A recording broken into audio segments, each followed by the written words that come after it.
Greetings, welcome, good evening, good afternoon. How is everybody doing? My name is Tonda Seez-way Shimaringa, and this is Rootwork here on the Black Liberation Media platform. Is today the first Tuesday? The second Tuesday of the month, which means it is time for the Build and Fight formula, presented in cooperation with Cooperation Jackson, based in Jackson, Mississippi.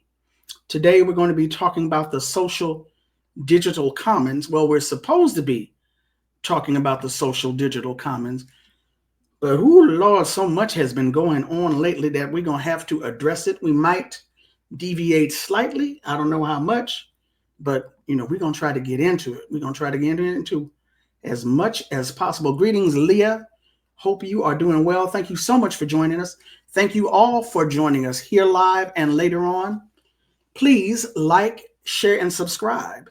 Like the program, share the link, subscribe to Black Liberation Media, subscribe to Rootwork, and subscribe to Jackson Rising. That's the channel of Cooperation Jackson in Jackson, Mississippi. Please like, share, and subscribe. Do all of that. And while you're here, don't be afraid to jump into the chat and dialogue with our guests. My guest / co-host today, co-pilot, or maybe I'm the co-pilot, he's the main pilot, Brother Kali Akuno, co-founder, co-executive director of Cooperation Jackson, based in Jackson, Mississippi. Kali, how are you doing today? I believe you are currently out of the country. Is that correct? I am. I'm doing okay. I want to just give folks a heads up that I'm currently overseas. I'm in Greece, connecting with many comrades here from the Solidarity Union and the 26th anti-racist festival that they've been doing in Athens. So we're on the close of that. But I think some of my internet is dragging. So there may be some delays. So I ask anybody who's kind of watching us live or who's going to be watching this, afterwards, to just, please give that some consideration in terms of listening. We always strive to give you the best that we can, but we're a scrappy grassroots outfit here.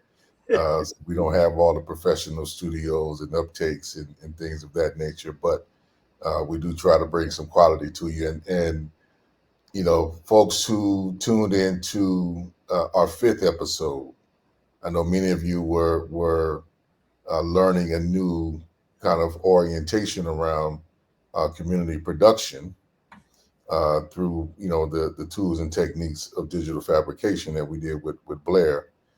Today we have another special guest who's going to go over what we call social digital infrastructure or social digital commons that I want everybody to pay some real close attention to because it's becoming, this field, which we're going to break down, is becoming far more dominant in all of our activities in the modern kind of capitalist societies that we live in. And we need to make a serious play at finding and building and developing our own autonomous tools to combat what many of us, who are exploring this call kind of the techno-feudal lords. And we'll get into all of that, but we need our own commons, our own social media. So we're not relying upon, dare I say it, the StreamYards or the YouTubes or the Facebooks or the Twitters or X, whatever it's called, which are all owned.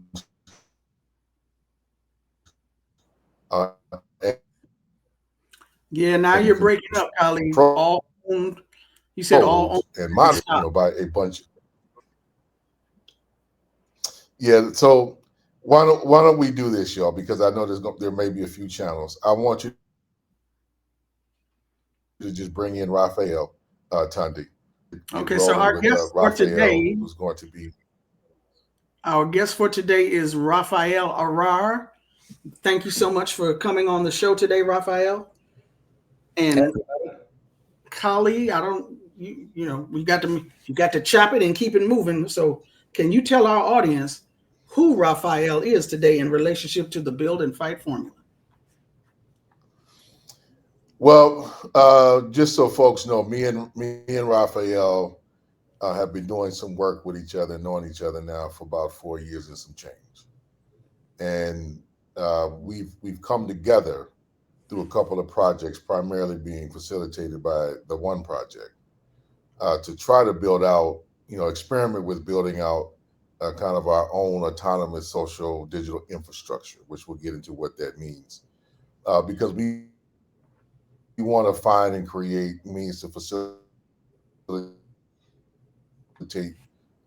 creation, and I would say to a certain extent for where we're at right now, the means to be able to facilitate, the sharing of goods and services, in a communal basis through our own means that does not rely particularly upon the U.S. dollar, other kind of forms of fiat currency. Right, is one of the things.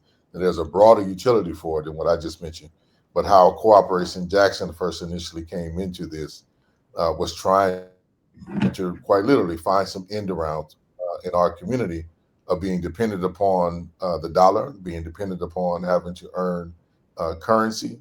And we wanted to kind of really, as we've said, we want to unleash the creative capacities of our people so that that those who find themselves kind of without employment and without income, but who have a high degree of skill in so many areas, how do we organize that to give them the ability to kind of express and share their abilities and talents with the world, and be able to survive and thrive with the sharing of it that's not dependent upon dollars, right, or having to earn an income. Now, this is just one of many pieces. But before I get too far and the internet gets too bad, Raphael, if you could, just go through, tell us a little about yourself. And this is not common, as all those who know, but I think Raphael's personal story, how he came into the work that he does, is very important for us to understand both the trajectory of how this field is developed,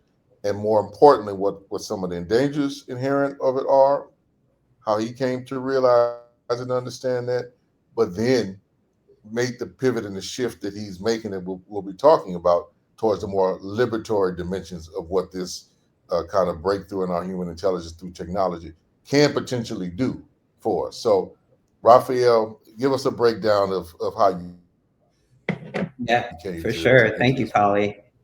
So yeah, well, one, I'm really happy to be here and chatting with you all. I think I'd like to start by saying that I came around to this body of work through kind of a longer trajectory.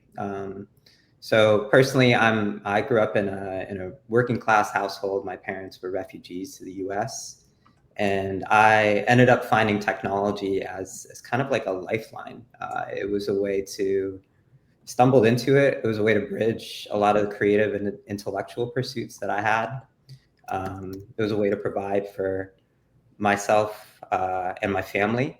And really thinking through a lot of that was kind of a way of just putting my head down, doing the work, and not really thinking about some of the implications. And so in 2016, I was working at one of the big tech companies, and there was like an early wave of artificial intelligence and ethics. And a lot of the work that I was doing and was really interested in around thinking through the ethical implications of AI was really ended up being dumbed down to just a lot of marketing copy, stuff that was facing on the kind of front-facing website of this big tech company that I happened to work for. So that really kind of started the journey in many ways. I mean, there were many other offshoots. I think other folks who had inspired me, other lines of thinking that I'd come across. But I think my own personal experience was a way of starting to navigate that and thinking through, okay, what does this actually mean? What are the implications of what I'm working on? Who's it benefiting? Who's it for? So I ended up joining a nonprofit that was working in the tech sector, in the education space in particular, But then I learned about a whole other set of challenges, the nonprofit industrial complex, which is kind of a different flavor of corporate tech. A lot of these nonprofits who are working on technology are really beholden to the big dollar donors, right? And what they value and what they prioritize, which often ends up being kind of a neoliberal extension of what they think good is.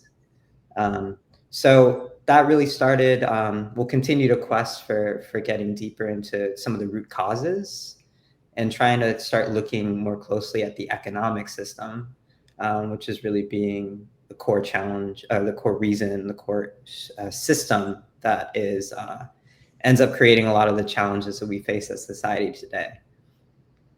So I'll leave it at that.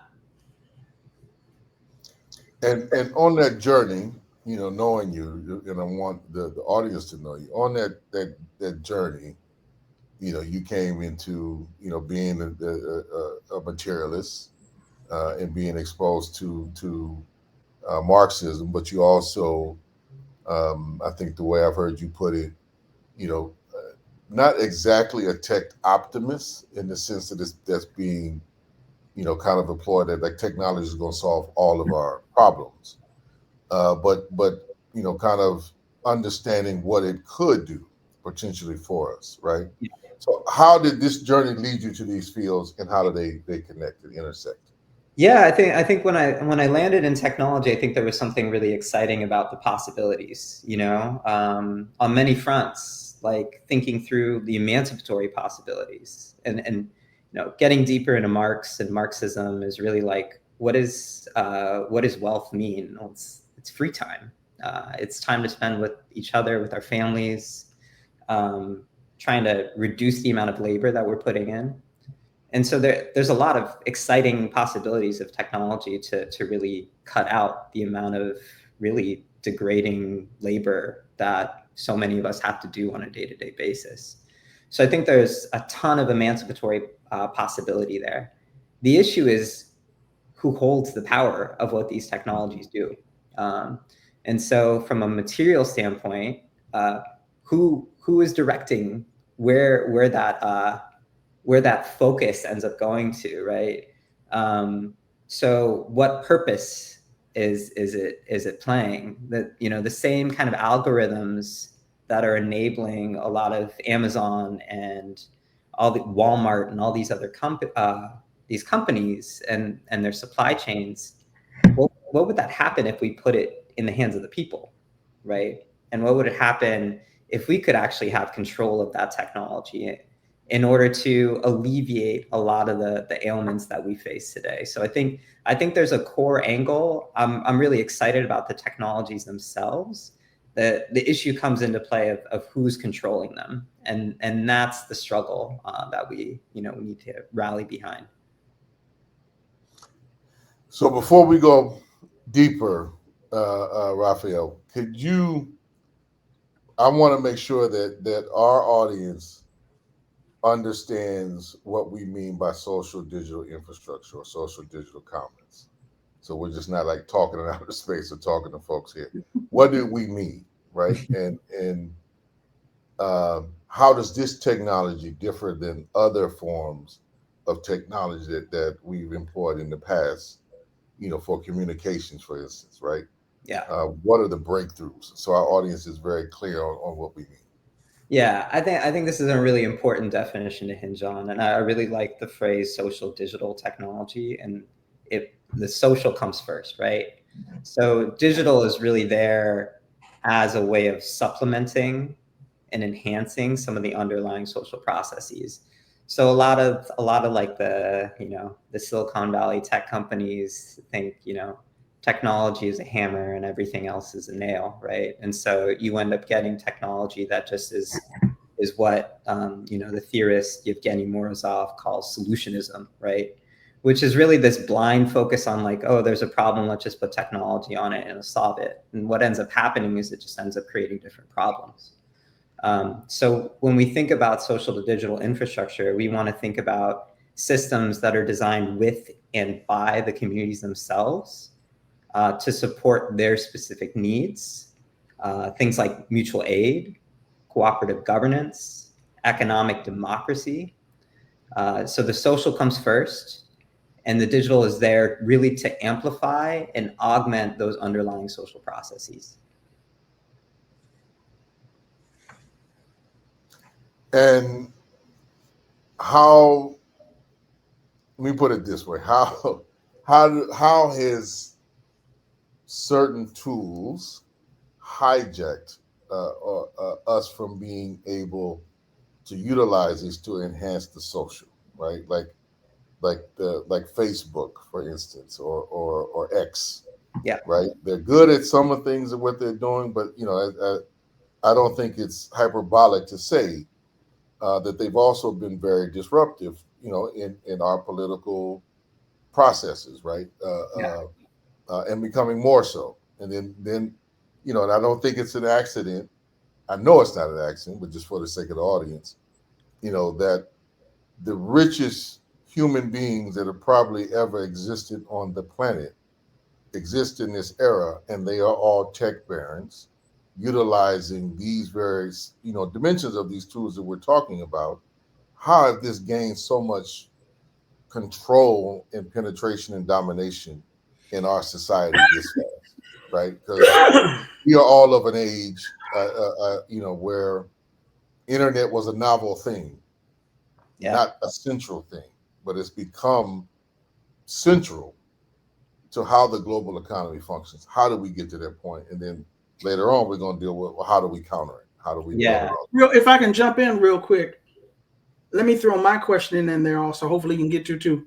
You mentioned solutionism earlier. If you could let us know, what is solutionism? Yeah. So let me start there. So solutionism is really that extension of the analogy where technology is a hammer and everything else is a nail. And one of the best examples I can give for that is that there was this project, One Laptop Per Child, that I think was maybe an MIT Media Lab project, big technology school kind of spin-off. It was like, let's give every poor kid a laptop, right? It was just like, they need digital literacy, they need access, not really thinking about what the communities themselves need, right? So what ended up happening is that project failed miserably because the kids didn't need laptops. They needed socks, they needed food, their basic needs weren't being met. So it was just kind of like, let's just throw the technology out there with some semblance of an idea of what the communities themselves actually need without actually bringing in the communities themselves, right, to co-design with them. So that's really one way of thinking about what solutionism is. Now, to answer your question, Kali, in terms of like, how do we get here, and how do these, the CEOs of these tech companies amass so much wealth? And I think that there are a number of different things that we can kind of untangle there. One of which is scale. So you think about scale and you think about technology and software, like it's really easy to hit a lot of people, unlike Ford or, car companies. Like there's a lot of materials, there's a lot of production chains that are required. Software is fast, it's relatively an intangible thing. So you can crank out stuff, and you can create entirely new business models. I mean, capitalism's really good at that, right? It's let's find one way to monetize something that has never been monetized before. Let's just keep finding ways to monetize things. And simultaneously, what ends up happening is like, there was this massive wave where the data that we are generating for these platforms, like on Facebook, on Twitter or X, on any other, one of these platforms, is that ends up being that kind of currency that these companies end up using to generate more profits, drives their advertising models on Facebook. And the thing that we're not aware of is that we're actually doing invisible labor for them, right? These platforms are free. And we use them and they provide benefit, right? We're able to connect with people all around the world. Let's take Facebook as an example. It's like, there are some great benefits of that.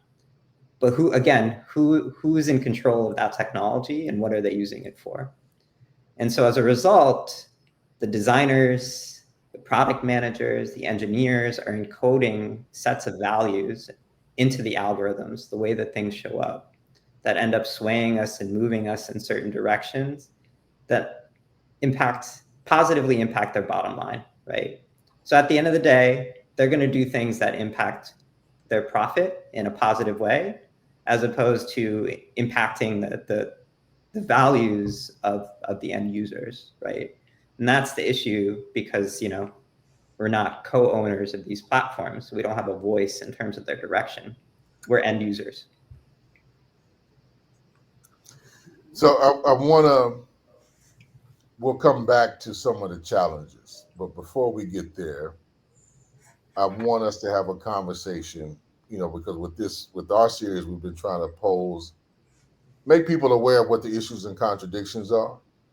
But the kind of, like, if you would, the singular focus of the series has been presenting alternatives as building blocks, all right, Yeah. how we can build a more transformative society. So I want to move us to part of that end of the conversation.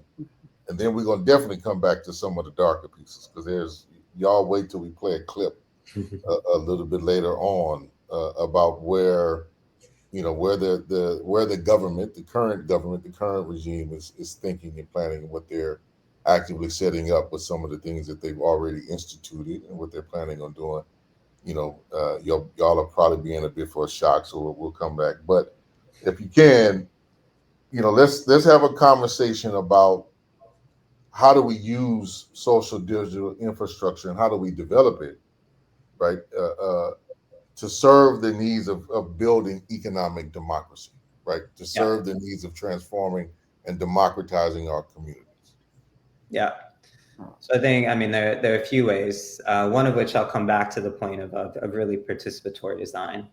When the people who have the skills, and I believe in, you know, evolving the digital literacy of everybody so that folks can develop the skills to code, to design, to whatever, if they want to, right? So there's that piece. But more importantly, like designing with the communities themselves, being, you know, democratizing that process in a way where the folks who you are designing for have an equal voice, right? So there's that piece, like from a methodology standpoint. Then I think that the challenge that we have is really, you know, at the end of the day, a lot of the tools are built by the companies themselves that we're trying to escape, right? So I think there's an element of like dual power as it relates to technology development. And what I mean by that is, you know, while some of these technologies are small, or operating at small scale with small communities, it's okay to do something called like bootstrapping. And bootstrapping means using Amazon Web Services, like some of these tools that the companies themselves have used to test proofs of concept, build out mutual aid platforms, see if they work, see how they work, see if people are using them, acting on them. And then when they start to gain traction, simultaneously be ramping up on some of the open source software that might be a little bit harder to use, not by choice, but because it just has less resources devoted to it. I mean, these companies are paying hundreds of thousands of dollars to engineers to develop their tools. The open source software, people are doing that for free, or they're doing it for, you know, a fraction of what they could get paid in these other companies. And so as a result, it makes sense why a lot of these tools are a little less sophisticated.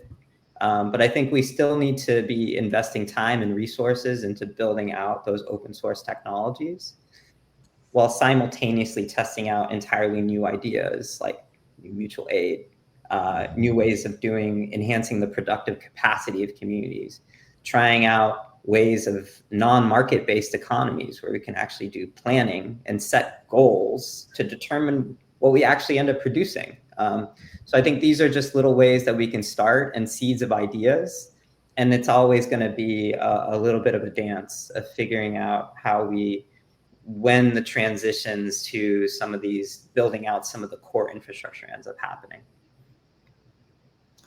Now I want to take us a little bit to a geek out place, Raphael. You're speaking I my know language. you know where I'm going. Yeah. one of the principal things, if I can, if y'all stick with me, right? One of the principal struggles that the liberatory experiences or experiments of the 20th century had was how can we do not only planning in a broad democratic basis, but how do we ensure we have enough accurate information, accurate data to do a more planned and structured economy? This wound up being posed really by what we would now call kind of libertarian economists, and not in the old school kind of socialist understanding of libertarian, but the right wing understanding of libertarians. Right. They posed it as a major challenge to why these particular types of experiments would fail, because what they had what called a calculation problem, Yeah. right? Like they were never able to actually have enough updated information about kind of what goods and services, what was needed where, and ultimately what are called price mechanisms, right, to determine like what are the values and how things should be exchanged. Yeah. I am one with just my limited knowledge, of these new tech tools, but been trying to study them, which is said we are now at a place where we have the actual computing capacity to deal with a lot of these problems, but the technology is not being used to address these problems. It's being used primarily to just gather massive amounts of data, and as you were saying, channel us into very narrow market streams or political associated kind of groups. So first, if you could explain from the more technical side and the political side, bringing those two together, Yeah. like what is the socialist calculation kind of debate, and does this technology, is my kind of optimistic bias, like are we in a place now where the technology maybe is sufficient enough to begin overcoming that limitation that many of our experiments in the 20th century faced? Yeah, absolutely. Short answer is yes. So, I mean, like the socialist calculation debate was a really interesting debate, a decades-long debate, started in the 20s. And as you mentioned, with like the libertarian, the right-wing libertarian, the Austrian school of economics, the school that, birthed Hayek, von Mises, the guys who inspired Milton Friedman, really ushered in neoliberalism as we know it today, and Reaganomics. That debate was between that Austrian school and the market socialists. And in the 20s, absolutely, there was no chance that we could get the kind of intermediate pricing information of like, how could you even price a car if the price of metal is changing, daily, right? Or, it costs more money to source one day than the other. So getting that in real time, there's no one that has the real knowledge, and the market was serving as a proxy for getting that detailed information. So Hayek and Mises argued that price signals were really irreplaceable, but they were arguing against 1920s technology, So, and even in the Soviet Union, if we think about the Soviet Union, like they ran into those calculation problems too. They were in many ways, from an economic production standpoint, ahead of their time. I mean, there were a number of other production challenges that they faced, but the calculation one was one, certainly. And I think there's another experiment in Chile in the 1970s, really kind of nerdy project called CyberSyn, or trying to realize democratic socialism at scale. And they were trying to do a lot of stuff with nationalized factories with like the equivalent of like 70s fax machines, right? You just couldn't get that information in real time. So, inevitably you would have run into issues. That said, you ask a lot of the top economists today, and they say that it's no longer a debate. We could do it if we wanted to. The question again comes down to power and the profit motive, and actually getting getting the right data and asking all the companies to share their data with each other, which they'll never do, right, in capitalism, in the phase that we're in. And so I think that, there's a book called The People's Republic of Walmart that came out in 2019 that I think really made this argument front and center. And the reason why it argued that a planned economy was possible was because companies like Walmart and Amazon are essentially little planned economies. The reason they can do all this like dynamic pricing is because they're planned. They set their goals. These companies, the way that they work, they set quarterly goals and then they plan around them.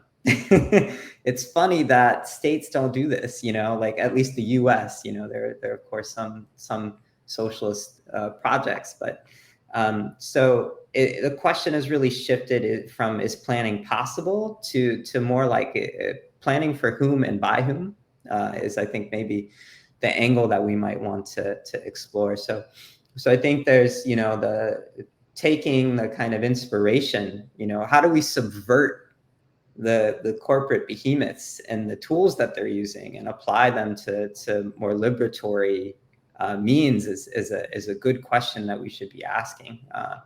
But that's a little bit there, and there have been a ton of experiments now, theoretical ones, not in practice, about how this is possible. There's a lot of economists who are actually doing models of democratic economic planning.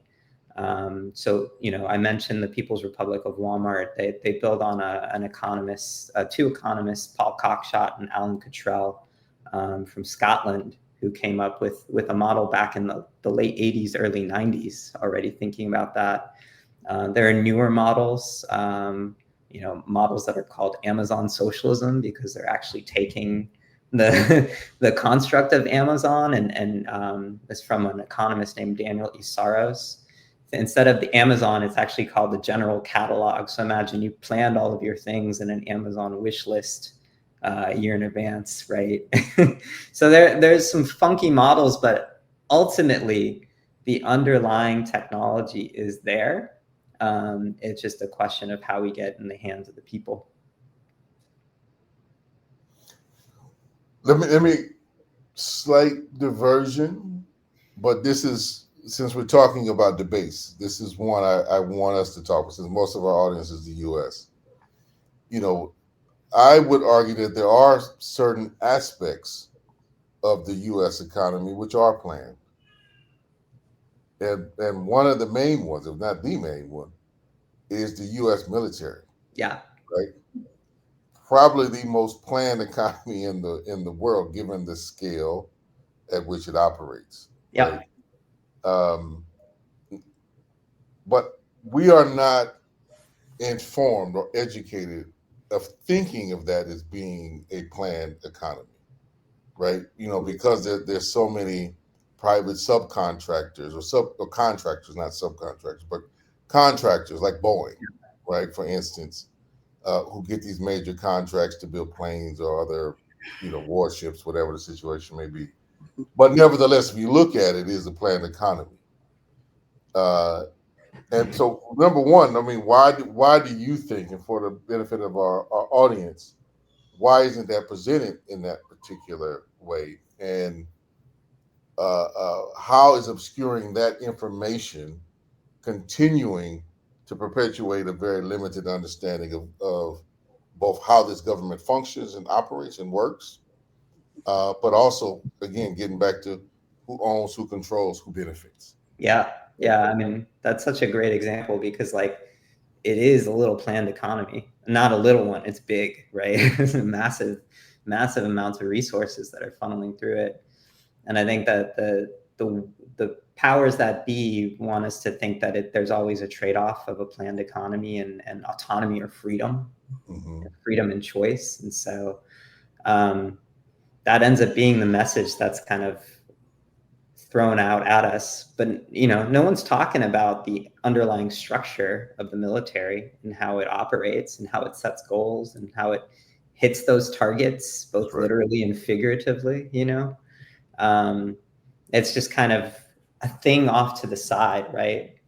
And I think it's pretty interesting to look at as an example, because like, you know, we often think of the US as like being a free market, right? And being 100% free market, but there are aspects that are planned, not a lot anymore, not as much as probably could be, from, if we, you know, we're thinking about like the times that Keynes was maybe that one of the top economists, there was more of a Keynesian style where there was a lot of like social policies and more state provisioning, in addition to just the military.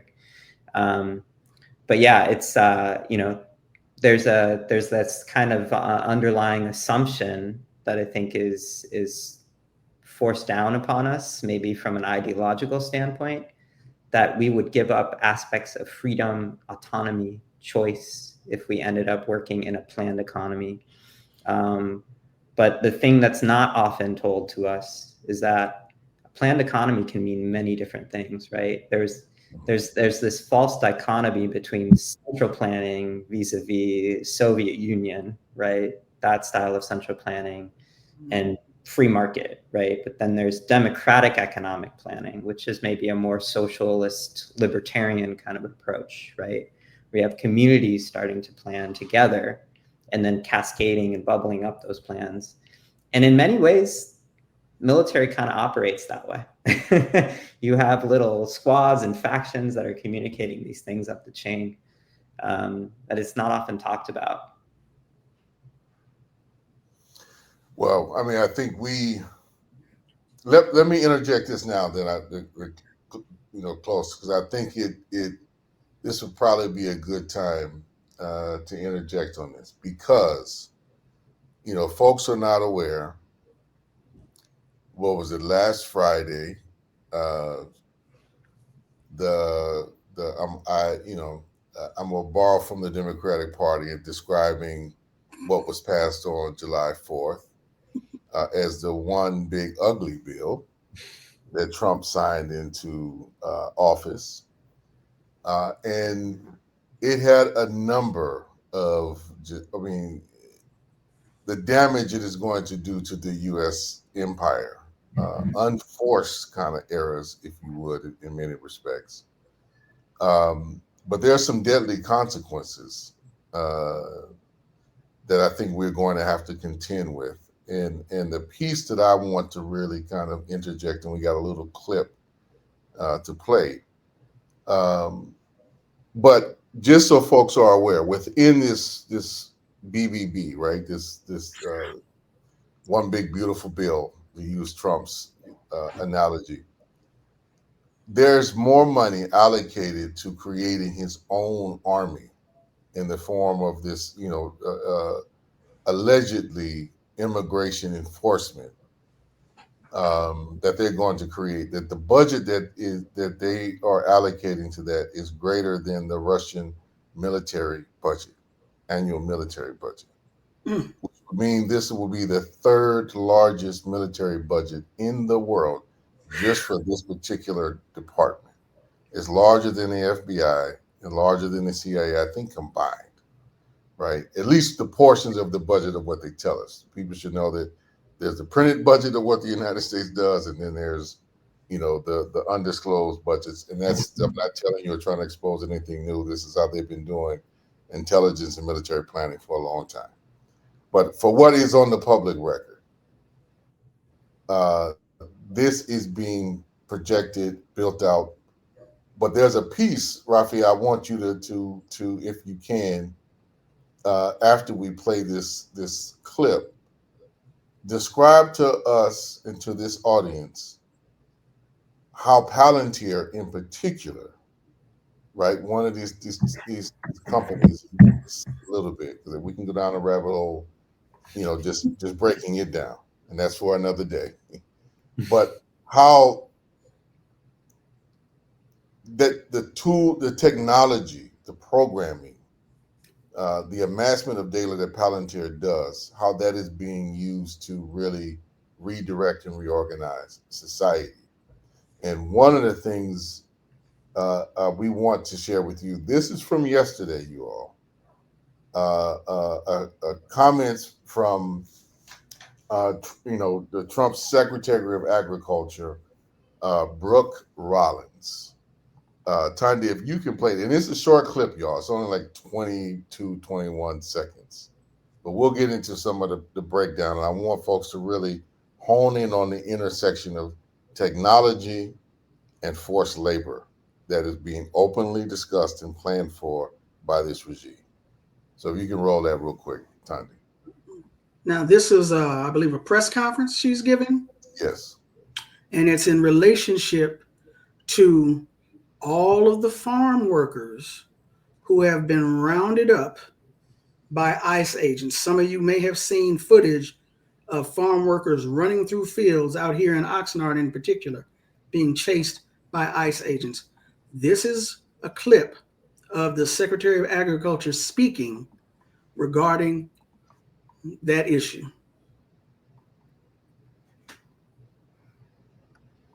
But I can't underscore enough. There will be no amnesty. The mass deportations continue, but in a strategic way, and we move the workforce towards automation and 100% American participation, which again, with 34 million people, able-bodied adults on Medicaid, we should be able to do that fairly quickly. Thank you.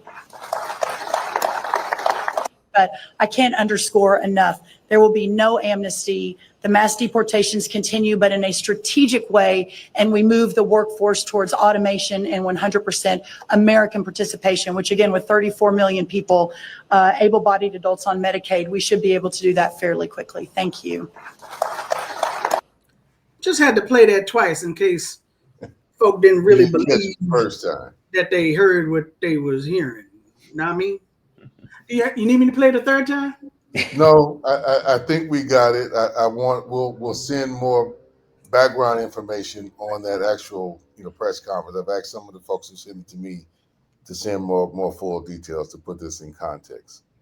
But yeah, Raphael, if you could talk about like how do we get to we're going to automate and utilize AI to do agriculture of scale, and some of the more dimensions of the labor is now going to be done through clearly a program of enforcement by the new mandatory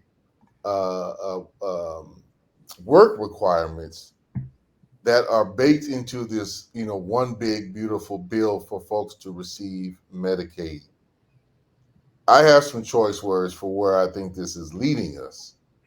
But folks hear this from me. I want them to hear a definition from you as to where are these two, like what is the intersection between these two and where is this leading us? Yeah. I think, first off, if it isn't just kind of abysmal what is even happening, right, from an immigration standpoint, an immigration enforcement standpoint. But I think the thing that was, very transparent, and I'll give them that, is that they were saying, let's move towards automation and American labor, right? It's like as if the automation that ends up happening wouldn't displace American labor too, right? So I think there's a couple things happening. One of which is just like, to me, it just screams of what, our friend, comrade Giannis Barafles calls technofudalism, like really moving into that direction where, we are really at the mercy of the technology companies and the kind of automation that ends up happening. So first, displacing a bunch of labor, and then thinking through, it's going to be supplemented by the American workforce. Well, they're probably just going to automate that too, right? And then what's everyone else going to be doing? I don't see the right pushing any policies to kind of offset any of the displacement that would be happening. It's not like they're going to release a universal basic income or universal basic dividend or increase social services. So I think we're just going to end up being at the mercy of who's controlling the automation, right? And you mentioned Palantir, you're thinking about Peter Thiel and some of these other folks who are behind these companies who, frankly, there's just like the bedfellows of Trump and these companies. It's not like he's trying to optimize the workforces. He's just they're just, everyone's looking to increase their profit and increase their, the size of their wallets. So I think it's going to be a really, A bloodbath. Yeah, it's going to be bad. Pretty bad. Great. And I think we're definitely going to be starting to shift from a consumption standpoint into a different kind of economic order, one that resembles more of that feudal lord-serf relationship where we are continuously being stripped of rights, of any kind of power that workers have, across all classes too, still being in a class-based society.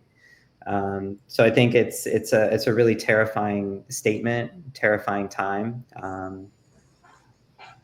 We got to figure out how to resist it. So with that, I mean, there's a lot of questions that we can ask, but we are getting close to our 1 hour limit. And I think what I was already planning on doing, which we had talked about, Raphael, and just to let everybody else know that all of what we want to cover is probably not going to be covered in one field, right? We try to pack a lot in here, and sometimes I think it's a bit too much. I know Tandi's always saying break it down to bite sizes, so we're gonna try to do that a bit more so folks can digest it. But there's this element of the fight within this build and fight piece. How do we fight back against this? I'm gonna borrow from Giannis Barafles for those who are not familiar with his framework. The techno-feudal laws and the imposition of techno-feudalism. What are some of your thoughts, Raphael, on what those of us who are listening, trying to be practitioners of building, a more liberatory, emancipatory society and world? What are some of the things that we can do, as activists on the ground, or in academia, or in, the field of tech operations? What are the things that we can do, to move us to have more autonomy, to build alternatives, right? In real practical time for those who may not be into programming and coding and tech. What are some of the things that we can do, or some of the tools that we can kind of use and employ to take us out of being, I like the way someone in the comments called, and I've heard this before, where the cloud serfs, right? How do we get away from serving them in this particular manner? Yeah. I think there are a lot of possibilities, I think, and I don't think we should feel hopeless in any sort. I think post-pandemic, there was just such a surge in a lot of mutual aid that was happening digitally, and that was really exciting. And I think we need to rally around that. And I think there's a lot that we can do there, and a lot of folks. There's a growing movement too. In terms of folks who have more of the technical literacy, who are starting to realize, there are rifts that are starting to happen within the big tech companies too. So I think we need to be experimenting with new tools. So there's that piece. We need to be experimenting with mutual aid en masse. I think there's a lot of folks who are still thinking through, fiat style currency, like let's find other ways to get our needs met. I know there's a ton of experiments happening there. I think actually there's also a crisis of legitimacy that's happening in big tech. So I don't know if folks are familiar with China's experiments in AI, like DeepSeek came out, and that was like built at a fraction of the cost of some of the bigger tech companies like OpenAI and others that are building AI systems. And so I think there's the realization that you may not need as many resources to start to build some of the alternatives there too. So I think on a couple of different fronts we can play. So start experimenting with some of the mutual aid capacities, using dual power, banding together. For folks who are in the tech sector, there's organizing that can happen, and growing awareness of alternatives you were starting to see massive waves of union organizing, especially in the tech sector too. Folks who I've never known to be union advocates are now saying how to, there's books like how to start a tech union, which I find interesting too. So I think not feeling hopeless, not moving so much to a phase of resisting, but a phase of building. So there's the whole movement from movement framework for just transition, stop the bad, build the new. It's like everyone's focused on putting out fires right now, and putting out fires are super important to do, but we can't forget to build the new. So along those lines too, there's a new wave of platform cooperatives. And so what those are, think about worker cooperatives or, consumer cooperatives, your cooperative grocery store. Some new platforms are coming out that are experimenting with democratic governance of their user base itself. There's a new one, for example, called Subvert. And this is for a music industry. It's kind of like a Bandcamp alternative, but is a platform co-op. So I'm thinking through what are the models that some of these new platforms are using, and how do we replicate some of those models for getting needs met, sharing information, sharing strategies, sharing resources. I think there's a lot that we can do, and I wouldn't want us to feel hopeless at all. In fact, I would see us as a time. I would see this as a time of optimism and thinking through how do we look at some of the new tools that are coming out and start to get creative as to how do we put them to use for emancipatory potential. So if you can, one of the things I know we said that we want to cover, I want to touch on, just if we can, maybe another 10, 15 minutes, and maybe open it up to questions from, those of you who are tuning in, and thank you for doing that. But about AI in particular, Raphael, how, let me frame it from a personal sense. So, we've been together, and you were kind of running me through some things around AI, and my reluctance to it, which hasn't gone anywhere, right? Yet and still, despite my reluctance, I intellectually can say that I understand this could be a profound service if it wasn't so centrally controlled and skewed to the dictates of capital. Yeah. Right. Now, I was deeply encouraged by, what the Chinese were able to do on two fronts. One, by making, was it DeepSeek, right? By doing that primarily on open source kind of technology channels, which I think is a very important piece. Hopefully we can talk about what that means and why that offers so many kind of new potentials, right, for us to explore. And then the second part has to do with how much money, they utilized to produce their product as compared to this mega investment that Trump promised he was going to do for AI, for US AI companies, right, and tech companies, and how this was, to me, was, very deliberately timed on their part to say, hey, we can do this. We can do it on OpenAI, and we can do it without having to what's the word I'm looking for? Having to be dependent upon the chip dominance that you currently have, right? The infrastructure dominance that you have, and which, just so folks are clear, the ban on these chips were first instituted under the Biden administration, not Trump, right? So there's a bipartisan dimension to this in this kind of global race to who will kind of control AI and what type of competitive advantages they believe, and I think are true, would give them in many fields, particularly economic, intelligence gathering, military deployment, for the things that nation states and capital want to use it for.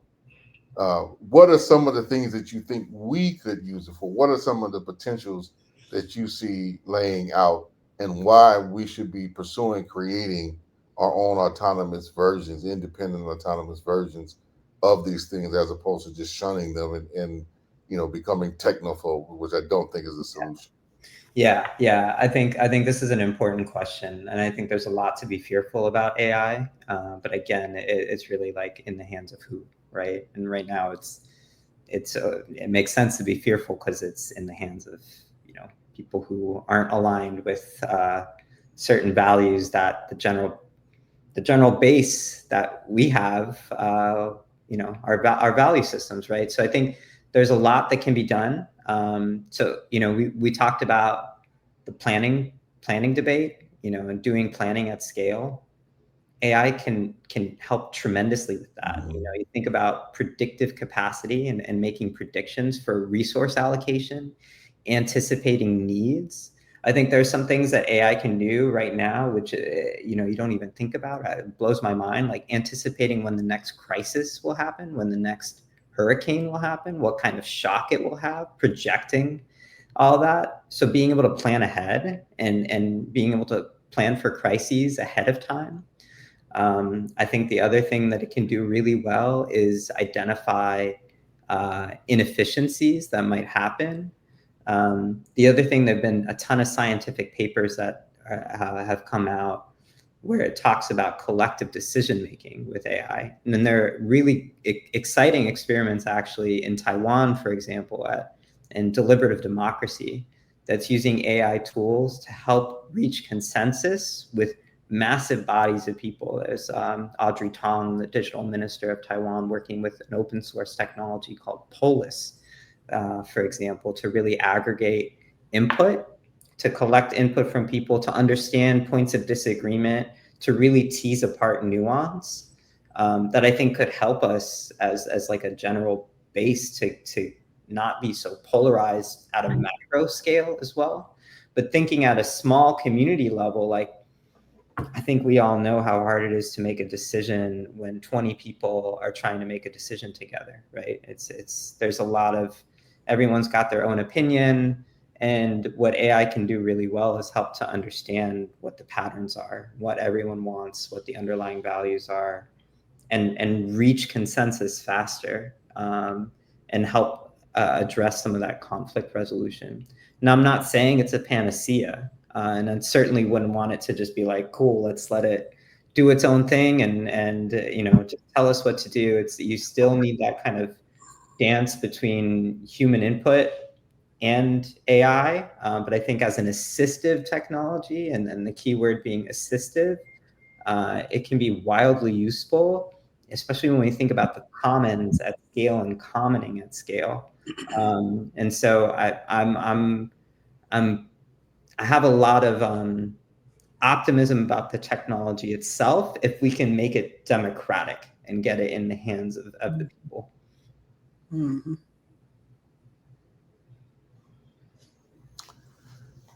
I got more I want to cover, but I'm going to leave it open first to you, Tandi, and then open it up to the audience if there's some particular questions, and definitely try to bring you back, Raph, because there's like 5 or 6 lines of inquiry, that I want us to go down further. 5 or 6 tunnels of inquiry. You wouldn't want but do you have any follow-up questions, Tanya, or things that you saw from the chat, questions to bring up or to address?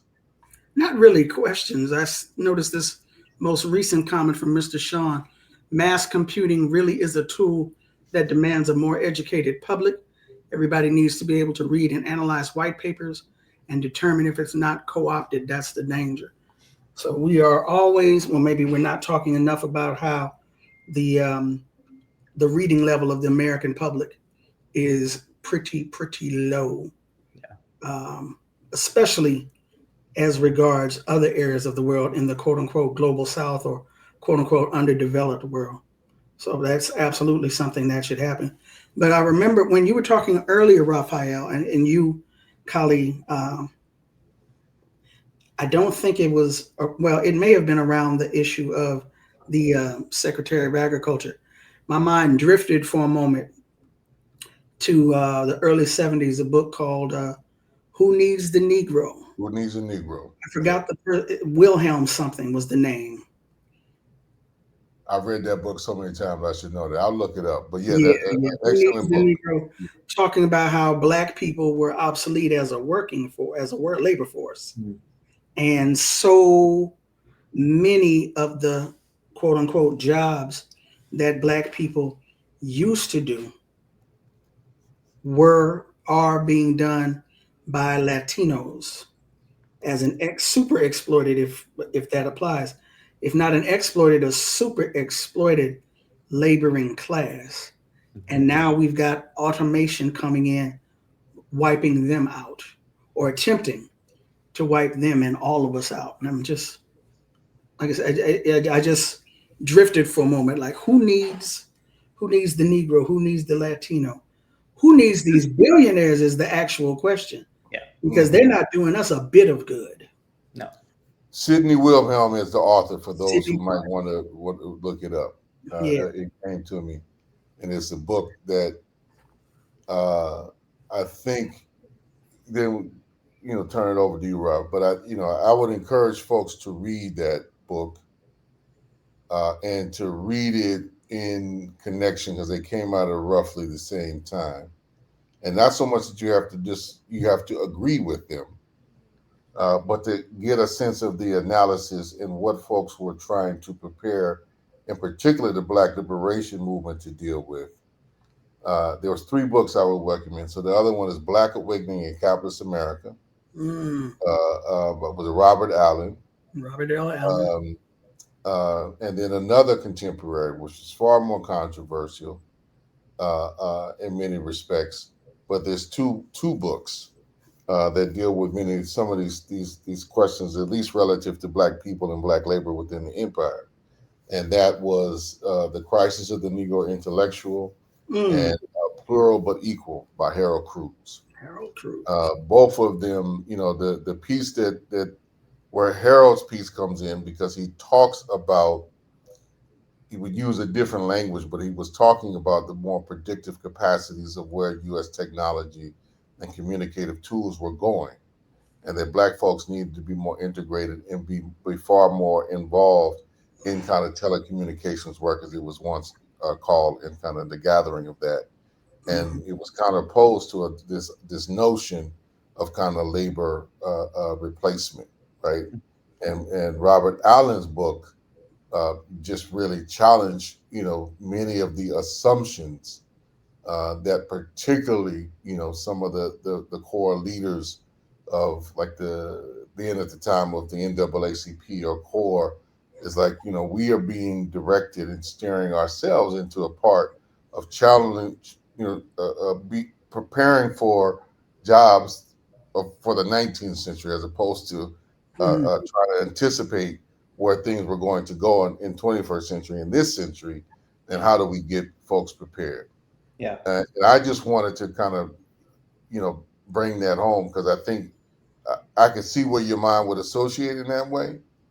And I think some of the comments that I saw that you highlighted, and some of the things I know I've talked about here and other places, like there's some profound, and you spoke to Raphael earlier, there's some profound contradictions in what Trump is promoting and pushing around. We're going to reindustrialize the United States. And there, like if car manufacturing does come back, it will not come back and support tens of thousands of workers as it once did. No. They are, the if you go to the Canton plant in just 20 miles north of Jackson, and just in the 20 years it's been operating, it is now basically a 1/4 of what it has started off, and they're producing more cars than ever. What's the Canton plant? It's the Nissan Renault plant. The Nissan. Nissan Renault. It's up in Canton, Mississippi. It's 20 miles north of Canton, city, 20 miles north of Jackson. So if you look at that, like how they've been able to just bring in successive ways of automation and labor replacement pieces, and then how they've also created more flexible labor regimes to undermine both union organizing, but to fragment the workforce. So there's two tiers. They kind of created two tiers, but then they replaced those who worked full time with those who only work part times or seasonal shifts, right? To reduce the number of folks that they had to even to give healthcare benefits and other, kind of breaks or goods. And the more that they bring in automation, the even they can replace all of that. This is just a general strategy which is going on uh, uh, in almost every industry. But Amazon, I think I saw in one of the notes, Amazon is one of the keys, right? Of they have not hid the fact that they plan to go full on automation to deliver these, the goods and trinkets that we get from Amazon, and are planning on doing, getting to a part as part of their planning of having major factories in the sky that employ like 3D printing and digital fabrication, which we talked about on the last show, to employ that to produce goods and then deliver them to your house by drone. By drone. And if you My don't favorite toy. think they're imagining things, they are already experimenting with elements of this in several different countries, primarily around medication and the delivery of other equipment that they've been doing. I think in Botswana and some other countries, just as experiments where they can bend or break whatever little rules that might exist, or pay off regimes to just create rules that are totally going to favor them. These are the folks who stood toe to toe with Trump on that dais when he got inaugurated. The folks who are pushing all that. And the level of at least kind of temporary unity. And I say temporary because, some of the things that, like the big, ugly, beautiful bill, whatever your persuasion may be, uh, uh, you know, uh, he cut many of the solar power or green kind of technologies, some of which at least Elon Musk, was invested in, which is one of the reasons why he hated the bill so much. So they're not completely aligned, Yeah. but at least I would say some dimensions of AI, they're completely aligned. And then you can see to the degree to where the Trump administration is willing to go to bats for them in many accounts. If you guys are not aware, go back and just study from last week, or was it 2 weeks ago now? I think it was 2 weeks ago now. Trump cut off negotiations with Canada, trade negotiations with Canada, because the Ontario government, Canada, for those who don't know, they have a federal government, but their provinces have a lot more economic and policy kind of autonomy than states do in the United States. So Ontario had this policy that the tech, companies were going to have to pay a certain amount of taxes, similar to what Europeans are trying to impose around a certain level of censorship, a certain level of I shouldn't say, well, it is censorship in my view, but how they try to set up certain mechanisms of uh, uh, keeping tracking mechanisms off of you, or keeping cookies from following you and ads from blocking up. They're much more interventionist in that regard than the United States. And Canada was trying to intervene somewhat similar in that vein. And Trump said, we'll cut off all negotiations and trade and hit more tariffs with you if you don't allow these tech companies to have a free hand in how they operate in your territory or throughout your country. So just see the nexus is what I want us to get at, of how these things are playing out, and how the United States sees its dominance in this field as being one of the central ways it's going to remain a dominant player on the world stage going forward, and why they have this this deep inner connection.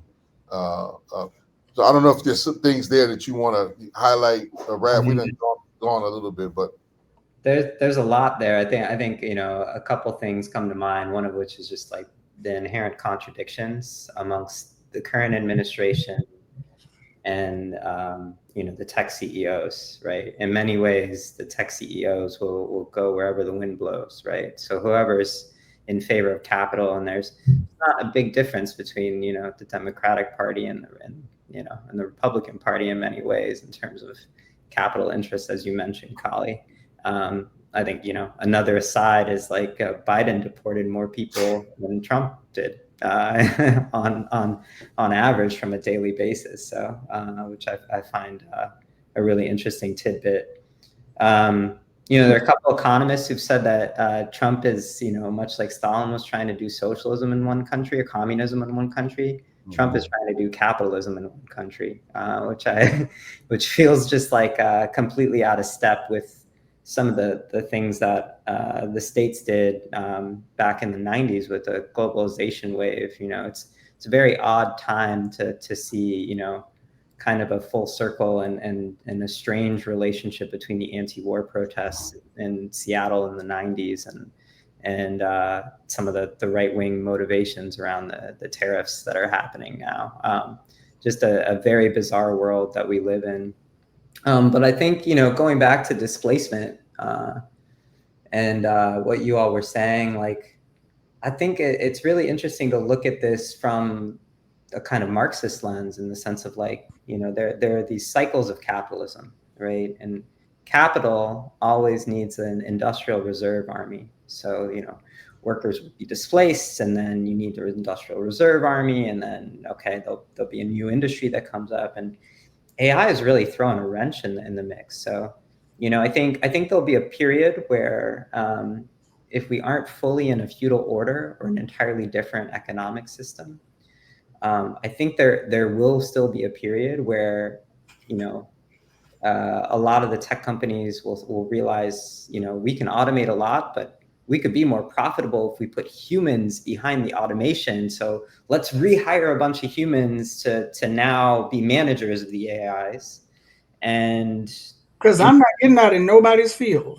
What's that? I ain't getting out in nobody's field. That's just so we're clear. I ain't picking nothing. So I think there's going to be a phase. I don't know. Maybe there'll be a phase of that where will there be, automation, and then realizing like, oh, we got to be competitive. So let's hire people back to manage the AIs because they're not fully autonomous yet. But at a certain point, that AI is going to be able to do a lot of the human tasks, and is able to do a lot of the human tasks. And, to the techno-feudalist kind of side of things, that will fully relate to the production side in addition to the consumption side, right? So these tech companies aren't going to hire the engineers anymore. They're not going to hire the designers anymore. They'll just have AI systems being able to produce the software that they want, right? So then they will really become these feudal lords in many ways. So just a couple threads that I think were important to hit on there with what you were sharing. Sabotage. Oh, excuse me. I'm sorry. I'm sorry. I didn't mean to say that. Well, Raphael, I mean, we can go on and on. Are there, in terms of building, one of the things we've been trying to use this series is to pose the building of alternatives and what is within our present capacity and ability to do, opening up our imaginations, doing an intense survey of what exists, globally, of what people are experimenting with, and how to put all these pieces together to kind of build a new coherent alternative. Are there some pieces that you would like to leave us to just kind of think about, stew about, and get people maybe experimenting with, or, taking up and trying to integrate, that you want to leave us with until we do another come back with you to go to explore some things more deeply? Yeah, absolutely. I think, I mentioned earlier on the platform cooperative movement, I think is a really important one to look into, and we hopefully can share some resources with folks after the call. I think platform cooperatives, I think the open source technology movement is a really important one to look into, and really looking deeply into that, because I think there's a lot of misconceptions around open source technology tools as well. Like the things that we think are actually open source are not really democratic. So being critical about that. I'd encourage everyone here who is interested to not be, or not just interested, but like for anyone listening to really not be fearful about some of the things that are happening, and to not say, hey, I don't want to touch that, but to really begin a path of education. I think there's a lot of initiative that folks who do have some literacy can do in terms of helping to bring others along, and teaching folks. Like I saw the comment in the chat around developing literacy around how to read and dissect some of the white papers.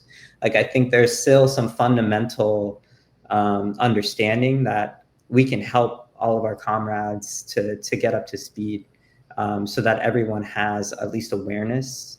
And I think with awareness comes the realization that, you can resist, and then you can build alternatives as well. So, there are books and all sorts of things that offer ways and ideas of how to resist. There are boycott Amazon days, for example, that people do and try to mobilize en masse. And I think that's great in a start, but we should also be looking at building some tools, and the mutual aid initiatives are really, I think, the best place to start. Well, Raphael, I want to thank you for this introduction. We definitely will have you back to kind of go over some things. We really just touched the surface, and I mean that. We will be sharing a number of tools and articles and videos in the course of the next month for folks to kind of grasp and digest, to kind of go into this deeper. Definitely want to encourage everyone who joined us live to spread, the show, spread the word, and to share this with all of your, family, friends, co-workers, comrades, so that we can start engaging in a much more mass conversation about how we need to democratize these tools and what we could and should be employing them to do to help it kind of advance our movement. And particularly, I think I like the way you kept phrasing it, to really get past the kind of the doom and gloom, or they got everything so sewn up that there's no, freedom of maneuver, which I don't think is completely true. Like they have amassed a tremendous amount of power, but they are, not infallible. They're not all knowing. There's still plenty of space for us to both operate within, and I think to make some moves. I'm glad you brought up the piece around kind of employing a dual power framework. That is, we'll be talking about a kind of a framework around dual power in November within the series. That was already a piece that's planned for us. That's more of a conversation. This first part of what we're rapidly kind of coming to a close within the next 2 months, using a Gramscian framework of saying that, what we're kind of outlining, talking about mutual aid, food sovereignty, worker self-organization, self-management, community production, and now the social digital common. Like, these are the practices of, position, things that when combined can put us in a place to both pose an alternative, but also to make a real push and play to exercise more political, economic, and social power, right? To transform this society, right? And transform the world. And how we have to put these things in a coherent way in communication with each other. And that's the piece the next time I want to, just to put, so folks, know where I want to go back to, or this piece around the social digital infrastructure that Raphael touched upon. I want us to cover the breadth. But one of the core things that we've been hitting on within this series is that the left is not short of people. We are short of coordination. We are short of organization. Yeah. And we need to utilize these tools, not just to share pictures of cats and things of that nature. That's cool. Or to share TikTok. But we can actually be doing some real shit. I feel attacked. We can be doing some much more real shit with this technology Yeah. than just doing a bunch of entertainment, right? Absolutely. And we've been diverted away from doing that, and we have to recapture it, reclaim it, and utilize it for what it has the potential to enable us to do. Yeah. So with that, again, thank you, Raphael. Thank everybody for listening. Thank you both. Yeah. Andy, I don't know if there's some things that you want to close us out with. Well, real quick, before we let Raphael go, just one question from Mr. Sean: is the classic cybernetics a good alternative for people compared to current AI? I wouldn't say approach. Yeah, I wouldn't say that it's an alternative. I think AI is really an evolution of the classic cybernetics approach.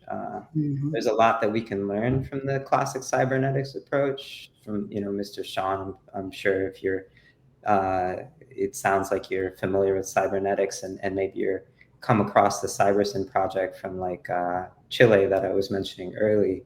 You think about Stafford Beer and some of Stafford Beer's work in cybernetics. And I think a lot of the AI folks have actually ended up integrating some of that. But I think there's a lot that we can do in terms of the original framework that was employed in Chile in Cybersyn at a high level. And so we should look back to history and then think through, okay, what does that mean? What does that framework mean for the current moment? I think there's a lot of learnings that we can do there. And Mr. Sean has another question. What would you mean by the dual power consideration? Was that a question from Kali? I'll leave it to Kali. Whole session on that. We're gonna do a whole session on it. You were mentioning how we need to throw it back to you, Raphael. You were mentioning how, in terms of us adopting the technology and planning and using it to democratize, and in its development, we need to employ a dual power kind of perspective. So if you can break down what that means a little bit more. Yeah, the way that I was referring to it was really like, while we're living and existing in the current system as it relates to the technology tools that we have, we can resist them, we can try and use them. But I think as we're building, I meant it in a sense of like bootstrapping is one way that I'm interpreting this, is like, let's build the mutual aid platforms. Let's use the tools that the technology companies have to understand how they work and try proof of concepts out at small scale, right? So using those and then simultaneously starting to build our own core infrastructure, right? So, use GPT, use Amazon Web Services, use them to create, all these mutual aid platforms where, a lot of people are using Google Sheets, for example, right? That's hosted on Google, right? Well, we're not using open source spreadsheet software to do that. We're going to try and test out proof of concepts at small scale while they're small enough not to really be noticed. So try those out, test them, see if they work in theory and in practice, and then simultaneously build them on the open source toolkits and build new open source toolkits as well. I think that if that doesn't see there's a hunger for this. If that doesn't answer this question, it alludes, or the question alludes to your answer. I don't know, one of them. There aren't a ton of mutual aid platforms out there. There are some open source technologies. Kali and I actually were playing around with like time banking software, for example. That's one version of a mutual aid platform, mutual aid software. One of the most interesting examples happened Sunday in LA, actually, when the fires were happening. There were people spinning up these Google spreadsheets around like who needs what, how are we coordinating that to who. And that was really like in modern tech example, that was like a very low tech version, like just a collaborative spreadsheet, but it worked, right? Worked great. People were getting their needs met. Now, what would that look like that was a little bit more sophisticated? That's a really exciting thing that we should be focusing energy on. But people end up focusing and putting more energy on it in a time of crisis. And when the crisis is over, we all got to pay our bills and put food on the table and these sorts of things, and no one's paying us to build that software. So I think there's, we can't lose the energy that we have when that energy only comes up in crises. We need to be building at a time when the crises aren't happening, so that when they do arise, we have things at the ready that we can rely upon, and we're not scrambling, right? And so I think there's an opportunity for us to continue building and not stop building. It's not only in a time of crisis where we're putting out fires, or in a time of, or in a time of when things are like relatively, and I want to stress the word relatively, calm by comparison to the crisis scenario. Keeping in mind that certain crises are becoming more frequent and acute. Yeah. So I'll cite that one. California is burning more intensely all throughout the state year by year as a result of climate change, the rapid onset of climate change, which is only escalating by any and all calculations that are being made. So let's think about not just responding in time, but knowing that some of these things are coming. What can we do to get ahead of them? And what type of connections, resources, relationships are going to be needed, to serve each other's need and to make sure, particularly in the light of an era where Trump is basically eviscerating FEMA and other kind of emergency aid services, the communities are going to have to become more self-reliant and dependent upon, their own internal resources to deal with this. That means the more advanced planning we have, understanding, hey, we live in an area that's subject to fires. We live in an area that's subject to tornadoes. We live in an area that's subject to earthquakes, right? We're living in areas that's subject to drought. Yeah. What are the things can we put in place to mitigate this? And what are, and even further, implying like TEK kind of thinking and planning, what are the things that we can start kind of maybe, like I said, using these spreadsheets to, here's some resources, here's a video, for us to learn, to share, or here are some classes that build upon this video, build upon these resources in communal spaces where we can come together in person or even online if that's sufficient for some things. It will be sufficient, for other things it won't. Certain type of skill shares, and in building and coordinating. Like, this is what the technology, even at its base level, I think can enable to do that we're not doing enough of. And I think planning for, right? And so I'll stop it there. But I clearly, just for the audience of everybody here, see, I think why, and I appreciate all the questions and stuff coming in, why we have to do more of this, and to start thinking about it in alternative ways, right? Like what I would describe what you were talking about, Raphaels. How do we do some judo, right? Like, because I know for me and for Cooperation Jackson in particular, some of the things that we're trying to migrate off of Google for a number of different reasons, right? The Google suite. But that doesn't mean that we, for temporary things or certain types of things, with folks in outside of our own kind of internal network, we couldn't or wouldn't use it, because that's the easiest thing for us to kind of interface with. But just set some parameters around information sharing, or things that that could be more time or case sensitive relative to some of the things that are going on. But I think we are in a stage now where we kind of got to use each and every available tools and means necessary to us to get us to where we want to go. But ultimately, we don't want to be dependent upon Google or some of these other tools, because they serve a different logic and, I dare say, a different set of masters than we are aiming to serve. But in the meantime, we have to make a transition. Yeah, that's exactly right. That's exactly right. So, Raphael, for folks who are interested in, who are nosy / interested in what you are doing, how they can keep up with you or follow you, can you put out some information for us, please? Yeah, I'm Rarar on most things. Rarar is my first initial last name, so you can find me on the Blue Sky, social media stuff there. I'm somewhat active there, trying to put out stuff through one project. So one project will be putting out some more things pretty soon. So keep posted on one project's website. We'll share more. For folks who are maybe more on the theoretical side of things, I'll be writing some work on interfaces and how they encode certain ideologies within them. I'll be presenting that work later this year as well.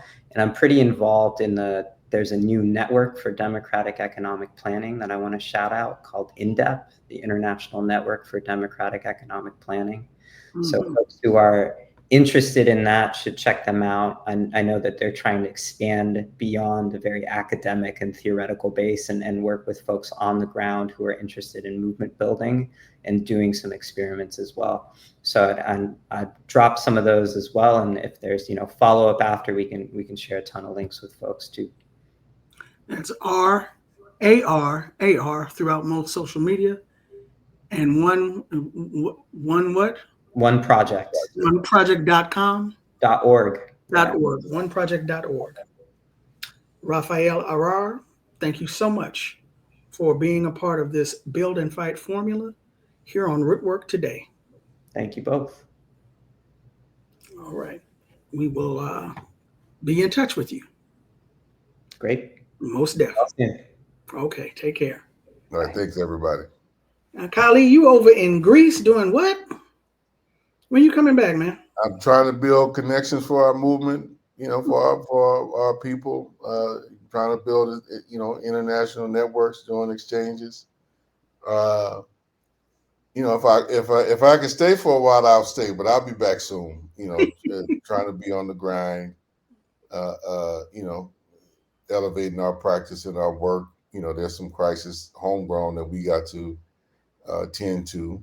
For anybody who's listening, we are behind on some fundraising pieces. There's been an element of kind of intentional market sabotage. Some folks, stealing and breaking our air conditioning units for the grocery store setup that we are working on, and where we have a really, really free market. So we've been trying to raise some money to do that. And so part of some of our work here kind of transitioned into that, because we got confirmation around not only was it, initially we were just hoping it wasn't working, but we had some signs that, there was an attempted break-in, and that proved to be true. So, we're trying to do that so we can kind of keep this our experiment going and sharing, what we've been able to develop and learn. We're doing this piece, I hope everybody knows, so that you can take some of what we've, learned over the last, 10, 11 years, generalize it, put it out, but all the things that we are inspired by, we learn from, that we are adopting from, trying to incorporate in our work, and put this out an idea, hopefully for, people in their millions to adopt and pick up and start practicing, so we can build enough accumulated power to change things and to change the system. And trust me, y'all, as particularly in the United States, the Trump regime is demonstrating more and more day by day why these set of ideas, and others don't have to be limited to these, why our communities need to dig in, develop this, because they are leaving us with very few alternatives within the realm of, the system as many of us have grown to know it, in terms of safety nets, being totally dismantled and deconstructed, whole sections of services being totally uprooted. Earlier today, I was just, haven't fully read it yet, but the Supreme Court, which is Trump's court, clearly, if anybody had any doubts, the last 2 or 3 weeks should have certainly put that to rest. That they are basically going to allow him to do whatever they want. It's just a rubber stamp agency. And what they did today was justify all of the cuts that he initially came out the gate doing in January and February, of totally just dismantling departments, right? And the Supreme Court said, yeah, you can do that. You can go right ahead. Now mind you, as much as we might complain about these bureaucracies, there's plenty to complain about. Folks are going to notice when you can't get your Social Security, or you can't get your Medicaid or Medicare, or you can't get other kind of goods and services, and there are no alternatives, or the alternatives which exist for the vast majority of us are going to be outside of our economic capacity to engage in, right? And so if you don't think you're going to need mutual aid, trust me, you are, right? If you don't think you're going to need to be engaged with folks of like mind doing food security and food sovereignty work, trust me, you're going to need to get this. So tune in to learn more. Go back and look at our older videos. We're going to keep doing this and try to dig in, share it more. Definitely, everybody who's listening, tell your mama, your uncles and them, your cousins and them to pick up the videos. Follow us on all our social media about all the links and tools that we put up to kind of go deeper in all the different things that we explore, to get more historical perspective and concrete examples, and the ABCs of how you do so many things, or how you can apply them. manuals of that stuff that we put out as Building Fight Formula resources, on our social media, so check those out. And then the last thing, as you always reminded, please like, subscribe, and donate to Rootwork, Black Liberation Media, Cooperation Jackson. We have to support and build our own. And these are ways in which you can kind of help us continue to do this work. And if you find any of this valuable, help us to continue it, to bring it and to improve on it at each and every step. As y'all can see, I think, how we've been doing this series is kind of evolving. None of them are exactly the same. We're trying to find different ways to distill this down and make it as practical, because, as Tanya's rightfully been pushing me, make this ABC 1, 2, 3, so our kids can pick this up and apply it. We're trying to get there.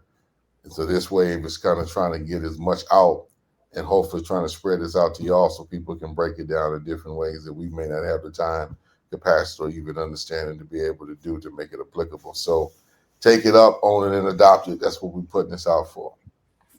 And I've changed the banner at the bottom to reflect the Cash App, Venmo, Zelle, PayPal for Cooperation Jackson.